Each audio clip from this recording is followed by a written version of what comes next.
From the Hummel Studio, this is the Football Show on PLZ Soccer's YouTube channel. Let's play!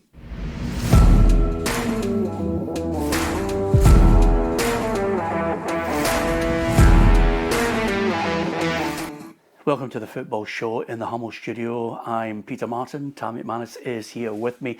I don't know about you, Tam, but that just got me excited. That got me ready to go, that whole Hummel thing. That. Yeah, absolutely ready to fight. I wish that was the case. I wish that was the case for what we witnessed. Scotland against Brazil, 3-0 in the end, and misery. Watching the calamitous defending. Tam, what did you make of it? Yeah, listen, there's not much you can do as a manager. I think the knives are out for Steve Clarke this morning, looking at some of the headlines, but if your defender makes a mistake like that early in the game against Brazil, there's not much you can do as a manager. He's set up kind of 4-4-2, 4-4-1-1. He dropped Hanley. All the Scotland fans were saying get Hanley out the team. He was out the team. Bring Doak back in. He came back into the team. Shankland should be playing. Shankland played. So, listen, he ticked every box that the majority of the Scotland fans were wanting, but I looked at the start of the tournament and I thought to myself, we'll get 3 points out of this group, max. We're playing against two top teams, Morocco and Brazil. And whether Steve played 4-5-1 last night or whether he played 4-2-4, it wouldn't have made a difference. Brazil are better than us, they're miles better than us. And, we got what we probably deserved on the night, 3-0, but some poor defending, which I think individual errors, Grant Hanley, inexplicably running out a minute into the game against Morocco, trying to play offside. There's nothing you can do as a manager when individual players make that type of big mistake. Listen, I know he was angry last night and he didn't want to do some of the interviews. He was right after the game.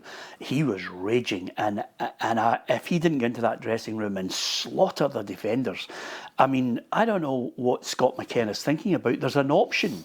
There's two options. Two mistakes were made in it, and I'm rolling the keeper in here, Tam. Basically, when you assess it, even if Angus Gunn puts his foot on the ball before he passes to McKenna, he can view what's coming and launch it. Okay, the option's McKenna. McKenna's immediate option is, there's Andy Robertson, play it quickly. But he drags it back inside. He even had the option to launch it, and he doesn't do it. I mean, it was just, if you're a manager sitting there, you're saying to yourself, you've killed me. I mean, that's the first. I'm not even getting to Andy Robertson or Jack Hendry yet. You're looking at that, Tam, and you're thinking the game plan's out the window. I don't know about you, but I thought Scotland looked as if they were, trying to be more brave on the ball. Yeah, I thought we started well. I know people say it was only the first 5 or 6 minutes, but we did. We tried to play out from the back. We played through the lines, and we were getting a lot of joy. We're keeping the ball off Brazil, which is no easy feat. So. But then you're right, you're a manager, you've set up the tactics, you've set up, right, we stay in the game to the first hydration break, then we go for it second half. You lose a goal after 10 minutes, and McKenna's been excellent for Scotland, really. But it's a terrible mistake. It's a really poor mistake from him, and then you're right up against it. Jack Henry gets away with one just after that, which I thought was soft. Was it a foul? Nah, I thought it was soft. I didn't think it was a foul. I thought it was soft. I know if you slow everything down, there's going to be contact, and you'll think, well, that's a foul. Not for me. And then Andy Robertson gives the ball away on the edge of the box. You're 2-0 down, game's done. You're just thinking at that point, I'm thinking, take 2-0. There's no point in us opening up and trying to score. We could beat 5 or 6 here, we're out. Yeah. Looks like we're probably going to be out anyway, unless results go for us. But as I said to you before, I just don't see what else Steve Clarke could have done in terms of formation, in terms of the players he picked. And he'll get slaughtered this morning, because there's always been a section in the Scotland supporters that have never taken to Steve. Well, there are what I call a small minority of morons, and then there are people who I think realistically you have to accept their opinion. Now, when I'm dismissing the morons, they've got an agenda which has nothing to do with football. The second part of it is Steve Clarke's there to be criticised, and I think anybody who legitimately looks at the performances and the overview of Scotland, he's got to take it in the chin as the manager. The question I'm going to ask you, which I'll answer also from my own point of view, is should he be sacked? No, I don't think he should, Peter. I think he's still the man to take us forward. I think it's been disappointing, the performances probably, and there'll be a lot of Scotland fans who've paid a lot of money to go over there wanting us to have more of a go. I totally understand that. But I think when you look at the calibre of the teams we've been up against, I don't think we'd have to have played very, very well and kept mistakes to a minimum against Morocco and Brazil to win the game. If it needs to go for you, it didn't. We made grave errors, handling the first game. And then obviously McKenna in the second game. There's nothing you can do as a manager. And I think Steve's still the man for the job. There'll be calls for his head, there's no doubt about that. But he signed a contract before the World Cup for another 3 seasons. Whether there's a break clause in that, performance-wise in the World Cup, if we don't get X amount of points, whatever, I don't know. Whether Steve thinks, I've had enough of this, and he chucks it, I don't know. But me personally, I don't see another manager out there that gets as much out of the players as Steve Clarke has, in my opinion. Before I answer the question from my own point of view, I've got to then back up what you've just said there and ask you another follow-up question, which is based on us being in Germany. Have you seen, getting to a World Cup takes a lot, and we've looked at the positives of the teams that we were able to defeat. Have you seen an improvement in tournament football from the Euros to what he's doing now with this squad at the World Cup? That's where the assessment comes, Tam, and I'm asking you to answer that question. Yep, marginal. I think when you look at the opposition in the Euros, bar the Germany game, I think Switzerland and Hungary were easier opponents than Brazil and Morocco. You're playing 6 and 7 in the world. They're top teams, one's in African nations winners and one's won a World Cup multiple times. So I think marginal probably, but I just think we're lacking in key areas. Centre-halves, I don't think we've got quality centre-halves. Centre-forwards, I don't think we've got quality centre-forwards. Midfield, you look at the midfield, we have got quality. John McGinn's not turned up for me. McTominay's not turned up for me. Andy Robertson's been poor. These are 3 big players you need to turn up in the tournament. Probably our best player's been Lewis Ferguson, who's just been about his business and kind of dogged about and plug gaps for Scotland. But I think you need more out your top players. But marginal. But as I said, I look out there. I think the biggest candidate for me was Derek McInnes, who's now at Rangers. I thought he's a Scotland manager in waiting, maybe in the future. But I'm looking and going, well, who's going to come in and get more out of that squad? Who's going to finish in a group above Greece and Denmark and get us to the finals? So getting there has been, I think the hardest part is getting there in the qualifying. But we haven't really turned up in the last 2 tournaments, which is a black mark against Steve. I think anybody who criticises Steve Clarke, it's for the team. I think it's a legitimate claim. I think the one thing I would say is I wouldn't sack him. I think he's done a great job in getting us there. I think his team selection at times, people can argue for 1 or 2 things, but I think a couple of players have really killed him. A couple of players haven't turned up. I agree with you on that. Where are the better options for what we have available? Remit, get us to a tournament. He's done that 3 times. At the World Cup, you said marginal. I've been listening to some pundits suggesting we should have been taking something off Morocco and Brazil. I just don't see it. I never thought we were going to be capable of taking anything from Brazil or Morocco. I've always thought it was 3 points. My criticism comes from the fact that when we asked about Germany and the performances, we wanted Scotland to be on the front foot. And when you're playing Haiti, I wanted Scotland to be more adventurous because we knew we needed goals, Tam. I think that was a nervy performance, Peter, because that killed us. All the pressure was on us that game to beat Haiti. And listen, you've seen them. They've been competitive against, but not lost 3-0. But they were competitive against Morocco last night as well. So they're no mugs. I thought we had to win that game. I thought there was a real nervousness about the whole game, the support, the team, and we got the 3 points. But I'd never seen us taking any more than 3 points out of this group, no matter how we played. Yeah, it's one of those situations where you can give us your thoughts on it. Do you think Steve Clarke should be sacked? If he's going to be sacked, who's replacing him? And what did he get wrong? Which players are you angry with? I look at it over and above that, Tam. The 3-0, I thought there were times when we wanted to be brave on the ball. We wanted to move forward. There's even a suggestion, maybe McGinn was in the wrong position where you were going to get the best out of him as well. But you can analyse, dissect, deconstruct every aspect of team selection.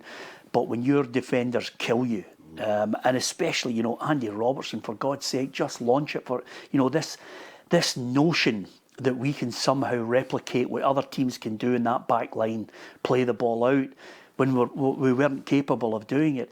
I did want Steve Clarke to ask his players to be brave, as Jens Berthelaskau did of Motherwell. Now, the other thing about it is we could possibly look and deconstruct our whole setup, Tam. and what's gone wrong and why we're in this situation. But that's another 5 programmes. You could do 5 programmes on that. You could have a think tank. You could have another First Minister, suddenly have everybody and their granny offering their point of view on it. But quite simply, from a World Cup perspective, I don't think he should be sacked. The next question is, Tam, are we going to be lucky? The permutations now, I think we're somewhere down about 40% of a chance of getting through. I mean, we're not going to celebrate it. We're just going to think to ourselves, oh, we're really lucky. And if you're asking me, are we going to be lucky? I don't think Scotland are a lucky nation. I think you've looked at the last 20, 30 years. I mean, I remember England playing Holland. We beat Switzerland, and was that Euro 96? Yeah. And Holland got a goal out of nothing. Yeah. Get absolutely battered and got a goal, and that knocked us out. There's other times, obviously, before my time as well, where we've been unlucky and we've not went through. Uruguay, I think we'd had to beat them to get through as well. So listen, fingers crossed we do get lucky and we get another game in the World Cup. But if we don't, we don't. And we've only got ourselves to blame. But I just think it was noticeable, even against Haiti, the pace, the power, the athleticism, the technical ability of the other 3 nations we played was far superior to us. And you're right, that's another show, but that's a damning indictment of Scottish football and probably our league as well, that we're not producing enough players of that calibre. And I just thought, you seen it last night with the Brazilian players, we were bouncing off them. They just looked bigger and stronger, and same in Morocco. But that's going back to Gordon Strachan. I think you mentioned genetics a few years ago, and maybe that's the case. I'll touch on that in a minute, but I'm going to say one thing that I think deserves a programme, which I think we should do, which is quite simply, our league structure is so wrong. I'm not going to analyse and debate and discuss grassroots football, but our league structure is so wrong when you start off a campaign where 8 of the managers are saying we've got to avoid relegation. That's fear football. And that's where we're at as a nation. We've got a league structure which is based on fear, no chances, no technical ability. And by the way, to back that up, Tam, for the last 20 years, I would suggest to you that I've been to countless Scotland games, and Ruffy and I were standing at Wembley when Gordon Strachan walked up after Scotland were done in 3-0 by England, 3 set pieces, and he said, what can I do? We don't have anybody who can defend, who can pass the ball from the back, and up front we haven't got a goal scorer. That's managers. Nothing's changed since then. Nothing has changed. You had a situation where we became a laughing stock when Bertie Votes was giving a cap to guys I was playing 5-a-sides with, and then you're in a situation where, you've had Gordon Strachan trying to do it, you've had Alex McLeish. 20 years we have had no defenders who can defend of any great note. It's cost us in big games, and we haven't got an out-and-out striker. That's been our problem. Mm-hmm. That's the 2 areas you need. You need a spine in your team. I think goalkeeper-wise we've been decent. Centre-halves, I agree. We've not really had any top centre-halves, and we've not had any strikers, top centre-forwards. I think Kenny Miller was probably our best in the last 20, 25 years. Lee Griffiths had a wee spell where he was in the team doing well, but in those areas you need quality, and we've not got that. You look at teams like Poland, for example. I think Poland are a better side than us, but they've got Lewandowski. Wales had Bale. You just need that one top player in that forward area, and it can propel you to get into tournaments and doing well in tournaments. So, yeah, we haven't got the players. People will argue, we should have had a go. You open up against Brazil, Morocco, you get tanked. I think it was always in the back of Steve Clarke's mind that 3 points plus maybe a 1 or 2 minus goal difference would get us through, and I think that's what he's played for. Listen, the permutations are, long and weary. You're looking for Spain, you're looking for Germany, you're looking for Panama to do a favour against England. There's all sorts of things. My gut feeling is we're going home, and I don't think anybody could have any complaint that we're going home. If we're lucky and we somehow get it, we won't be celebrating it. We'll just be saying, Steve Clarke, go out with all guns blazing. Whoever we potentially were going to play, go out with all guns blazing and show people that you can be brave in the ball and show people that we are going to take chances. I watched a video this morning with an interview between Gary Neville and Sir Alex Ferguson, and he said, for a Man United side, there are times when you have to play a risk football. Get the ball in the box. Let people have a chance to score. You're not going to score from 40 yards out playing tippy-tappy football. Take risks. We have to take risks. I don't think we're going to get that opportunity, but if we do, over the weekend, Tam... It's a free hit. It's a free hit, isn't it? It's a free hit for us if we get through. I think we'll be pretty fortunate to get through. If we do, possibly Germany, possibly Mexico. Some of the teams it's changing daily and by the hour. But yeah, just go and have a go. It's a free hit for us. Nobody expected us to get into the knockout stages, and we're hoping that we get there and we give it a go. Brazil are not going to win the World Cup, Tam. I don't think so either. I think going forward they look decent at the back. I'm not sure about them. We created some chances last night. I agree with you. I think the European sides for me, maybe bar Argentina because I've got the genius. But I think France, Spain, possibly Holland are the teams to look at. Yeah. I genuinely think France, Spain, Holland, England, despite the Ghana result, I think England will be there or thereabouts, and I think Argentina will be there because you've got a genius. You've got a team of dogs who just work for them. And can I just say another thing, Tam? Obviously we're going to touch on the last point, which is, of course, Derek McInnes domestically, and obviously the new Hearts coach coming in. But I'm so delighted for Ronaldo scoring the goals because I'm a big Ronaldo fan. I think Ronaldo. I know you're not a big Ronaldo fan. I'm a big Ronaldo fan because I think he's a prime example to people about what professionalism is about sticking to your guns, working hard at your craft, moving from being a number 7 to a number 9. His career stats are unbelievable. I don't care that people don't like him because he's a poser, because he gesticulates around the ground. Maybe some people think he's a prima donna. This guy backs it up with stats, and I was so delighted he scored the goals. He's 41 years of age and he's still the best player on that Portugal side. They can argue Fernandes, but Ronaldo's stats are unbelievable. I think when you looked at the previous games where Mbappe and guys like that, Messi, Haaland had all scored, I think Ronaldo must have gone, right, it's my turn. And it's no surprise he scored a couple of goals. But yeah, I'm not convinced about Portugal in terms of him and the team. I think maybe if the manager had the guts to drop him, and they brought somebody else in, I think they'd maybe do better. But again, Portugal will be there thereabouts as well. Where does he sit in your greatest ever players? Ronaldo. Is he in the top 5? Yeah, in my era, 100%. I mean, but I didn't grow up with Pelé and Cruyff and guys like that, but the two best players I've seen over the last 20-25 years are Ronaldo and Messi, without a doubt. Yeah. I'm looking, I'm saying to myself, and I've got a top 5 and I've got a top 10. If Argentina win the World Cup, I'm actually going to have to say goodbye to Pelé. I'm actually going to say he's the greatest ever player. I won the World Cup at 39. Oh, I mean, carrying a team, because they're not a great side, Argentina, but no. they'll work to give him the ball. Yeah, it's brilliant to watch. I mean, my bottles crashed because I'm thinking, Pelé, you're on a shaky nail here. But you seen him walking out in the tunnel? He's like a leader, isn't he? They'll walk behind him and just stare at him, and just like some sort of god.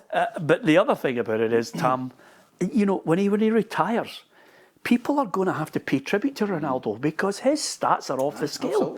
Absolutely. It's bonkers. Give us your thoughts on it. Where does Ronaldo sit in your top 5, in your top 10? Should we be critical of him?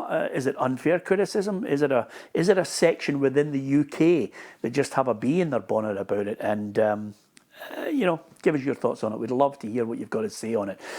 This is the Football Show. We're in the Hummel Studios, and of course, over and above that, we've got lots of great things happening. We've got the Lucky Tiger competition, which is ongoing, to have a chance to win a Land Rover Defender, and we're putting a link in today because with Lucky Tiger, you've got a chance to win the Land Rover Defender. It's half-price tickets.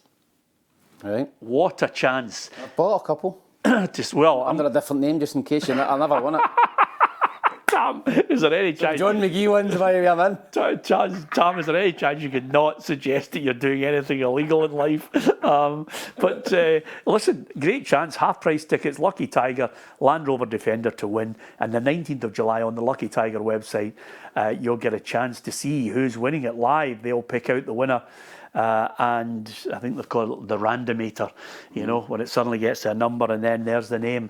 Fingers crossed for you. Half-price tickets right now. The link will be there for you. Absolutely fantastic from Lucky Tiger. Well, let's go domestic football. I was there yesterday. And very staunch, I must admit, with your blue. It was my blue Hummel. You were the green one going to the press conference there? Somebody said to me, I had the blue Hummel PLZ top on, and it was pretty staunch. And somebody said to me in the press conference, do you wear the maroon one at Tynecastle and the green one at Celtic Park? And I thought, you know what, I'll need to seriously look at that. Hummel, if you get a green one, we could do with that. But nevertheless, it is, I mean, it's just, I'm going to touch on something I maybe shouldn't touch on it at one point, Tam, but first and foremost, delighted for Derek McInnes. What a big job he has. The only question I was asking him, I had two questions that I asked him. One, what kind of football are you promising the Rangers fans? And two, the pressures that you're going to put yourself under, because quite simply, it's win the league. Yeah, I listened to the interview, and there was a couple of things that really stood out. He was talking about, if I don't do the business, there'll be somebody else sitting here and not too long. He knows what Rangers are about. They need to win leagues. They need to win cups. There's no point in being... And then the other one was, you need to be a good football player to play for Rangers, but you need more than that. You need character. You need a winning mentality. And I thought that was an interesting one as well. He knows the script at Rangers. You know, he grew up at Rangers, he played with the club. He's been in this league for a number of years. He knows he's got to win at Rangers. Now, style of football, great. You want to play well, you want to entertain the fans, but Rangers fans want to see winning football. And that's what it's all about for Rangers and Derek McInnes. And I think finally they've landed on the right manager. I think Derek will do well at Rangers. I just think he understands the club. He understands the mechanics of the club. And he understands that you need a winning mentality domestically. And it's not okay, but Rangers have had some great runs in Europe over the last few years. You know, and that's great financially for the club, but the bread and butter's here. And they've got to go to St Mirren, they've got to go to all these clubs, and they've got to win every week. And if they don't do that, he's not going to be there. So he understands the pressures at the club, and he understands that they've got to win trophies. And I think that's great to hear. If you're a Rangers supporter listening to that interview yesterday, you're thinking, right, he understands the club, he understands we need to win. And if we don't, he's not going to be there. So I'll be interested to see the players that they bring in, interested to see his budget. But I think they will go a more British core. And Ross McCrory's obviously been heavily linked already.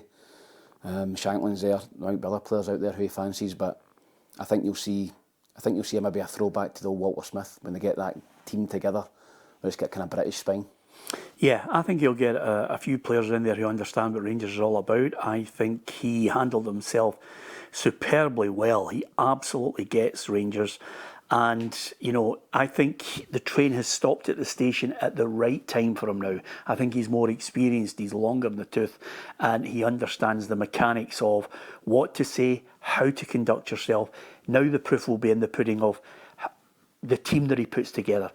But I don't think you'll get what we've witnessed from Rangers teams over the last few years. I don't think you'll get spineless, gutless, lack of energy. I think all of that will be a thing that a lot of Rangers fans will notice has gone. And I don't think you'll get a situation where you have individuals, whether they're from this country, but mostly some of the people that have been signed from elsewhere, who basically thrown the dummy out of the pram, caused mayhem in the background, petulant, conduct not unprofessional. There'll be none of that, because I think he'll empty them. Mm-hmm. I think there'll be a big clear out at Rangers in the summer. I think that there'll be players there who Rangers supporters maybe think are good players, and he'll just go, not for me. I think you need that mentality at Rangers to win every week, and there's not many winners in that dressing room at Rangers currently. So I think he's got to fill that dressing room with winners, and if he does that, I think Rangers will do well next season. They've got a head start on Celtic, who are a bit of still a shambles, still not announced. You know, the coaches are coming in, and they've got a head start there. So, you know, I think the Rangers supporters will be excited to see what Derek can do with a budget, because he's nearly won the league with Hearts last season, hardly spending a penny. You know, he goes to Rangers, he's got a far superior budget. Yeah. You're interested to see how he does with that. Yeah, it'll be interesting. Rangers fans, give us your thoughts on it. Are you excited by Derek McInnes? There wasn't too many people actually outside Ibrox when he walked in, got out of the car, and I thought to myself, you know, in days gone by... Back to holiday, he looked pretty tanned. Listen, come back to me in mid-November.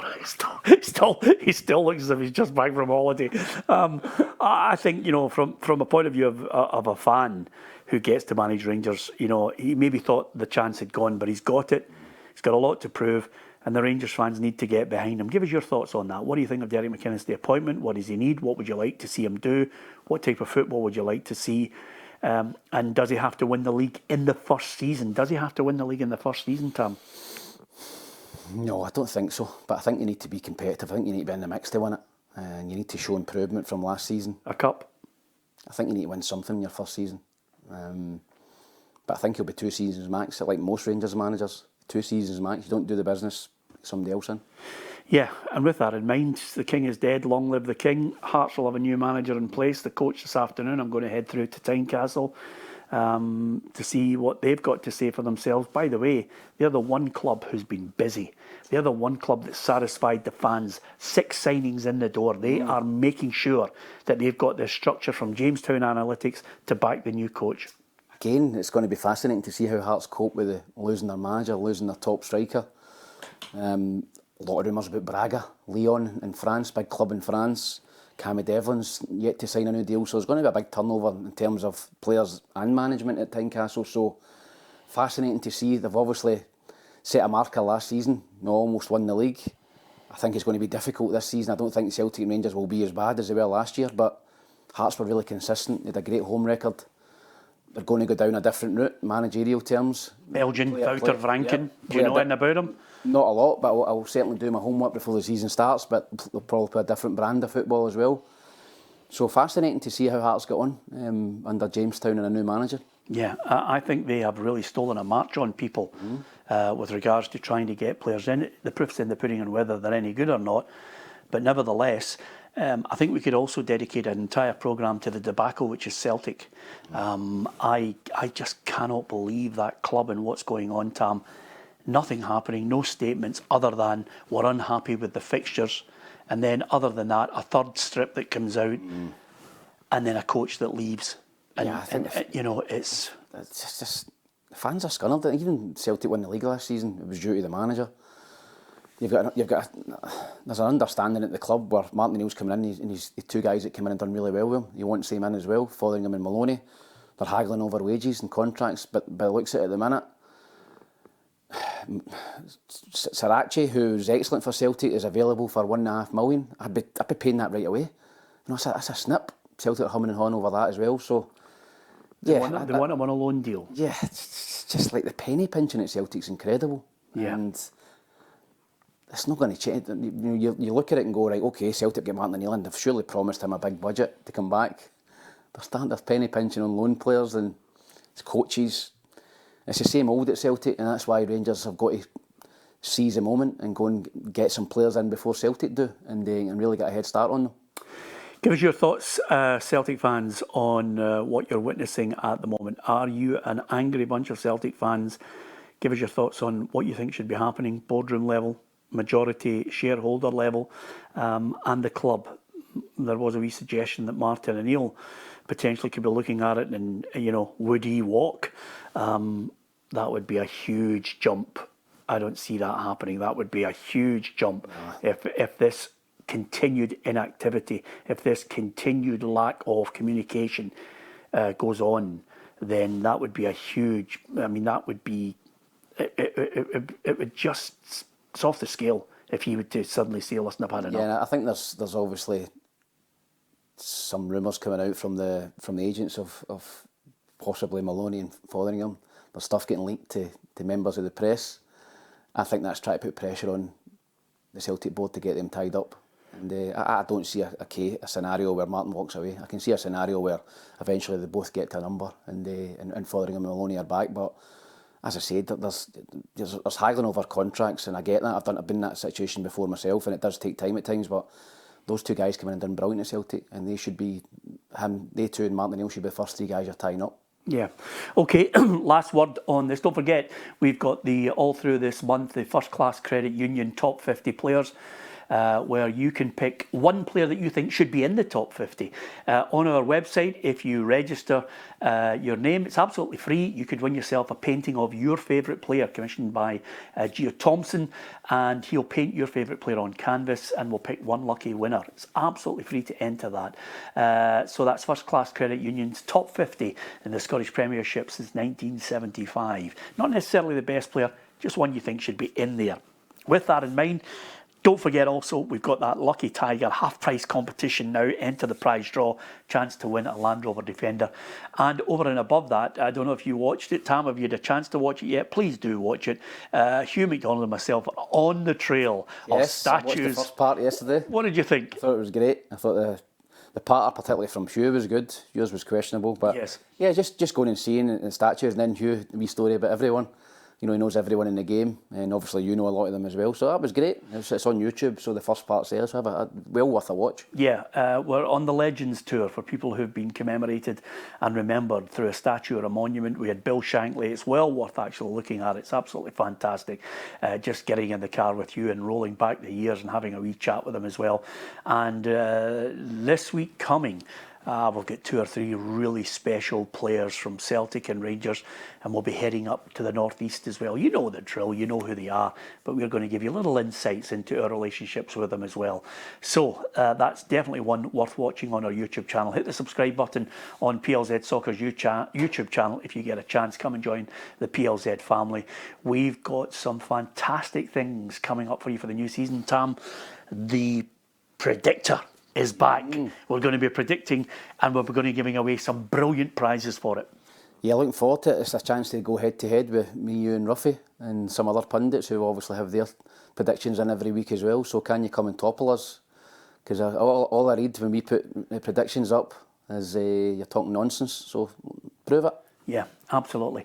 And we'll maybe have a competition next week to try and win Tam's golf hat that he's wearing today, because that's what happens, and it's a great message from Tam. If your hair's a nightmare, there's several different colours. If you look like Joseph's amazing Technicolor dream coat and the hair's all over the place, stick a golf hat on and it covers a mountain of sins. And that's why Tam is looking like Bryson DeChambeau today, because he doesn't want you to see his barnet, which is absolutely ridiculous. And on that note, from myself, Peter, Martin and Tam McManus, thanks for listening, thanks for watching.